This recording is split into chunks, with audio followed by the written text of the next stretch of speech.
গণতন্ত্রকে প্রাতিষ্ঠানিক রূপ দিতে হলে নির্বাচনের বিকল্প নেই, এমন মন্তব্য করেছেন বিএনপি মহাসচিব মির্জা ফখরুল ইসলাম আলমগীর। আর স্থায়ী কমিটির সদস্য ডক্টর আব্দুল মঈন খান অভিযোগ করেন, দেশে আবার 1-11-এর মতো পরিস্থিতি লক্ষ্য করা যাচ্ছে।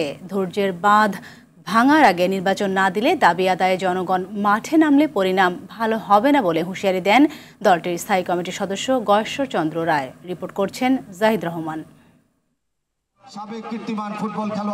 ঠাকুরগাঁয়ে জিয়া স্মৃতি ফুটবল টুর্নামেন্ট উদ্বোধন করেন বিএনপি মহাসচিব। এ সময় ছাত্র জনতার আন্দোলনের মধ্য দিয়ে নতুন বাংলাদেশ বিনির্মাণের সুযোগ কাজে লাগাতে সবাইকে সজাগ থাকার আহ্বান জানান মির্জা ফখরুল ইসলাম আলমগীর। গণতন্ত্রকে প্রাতিষ্ঠানিক রূপ দিতে হলে নির্বাচনই হচ্ছে একমাত্র পথ, যার মাধ্যমে আমরা গণতন্ত্রে পৌঁছতে পারি, এবং সেটাই আমাদের ফুটবলকে বলুন, ক্রিকেটকে বলুন, ক্রীড়াঙ্গনকে বলুন, সাংস্কৃতিক অঙ্গনকে বলুন, সুশাসন প্রতিষ্ঠা করার ক্ষেত্রে বলুন, সর্বক্ষেত্রে সেটাই হচ্ছে একমাত্র পথ যেখান থেকে আমরা সামনে এগিয়ে যেতে পারি। জাতীয় নির্বাচনে কেমন প্রার্থী চাই সংলাপে অংশ নেন বিএনপি সহ বিভিন্ন রাজনৈতিক দলের নেতারা। সৎ, যোগ্য, জনগণের বন্ধু হতে পারবে এমন প্রার্থীদের মূল্যায়নের কথা তুলে ধরেন বক্তারা।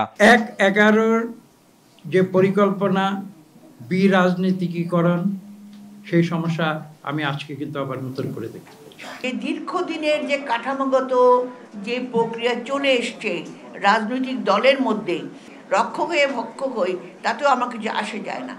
এই চিন্তাধারাটা পরিবর্তন করতে হবে। জাতীয় প্রেস ক্লাবে জাতীয়তাবাদী তৃণমূল দলের 18তম প্রতিষ্ঠা বার্ষিকীর আলোচনায় গয়েশ্বর চন্দ্র রায় অভিযোগ করেন, বিএনপির ক্ষমতায় যাওয়াকে ঠেকাতে নির্বাচন বিলম্বিত করার ষড়যন্ত্র হচ্ছে।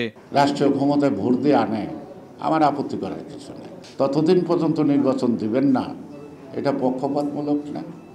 তাই এই সরকার যদি একবার পক্ষে যায়, কোনো পক্ষে যায়, সেটা যদি গণতন্ত্রের বিরুদ্ধে দাঁড়ায়, তাহলে তো আমাদের বিপক্ষে অবস্থান নেওয়া ছাড়া পথ খোলা থাকবে।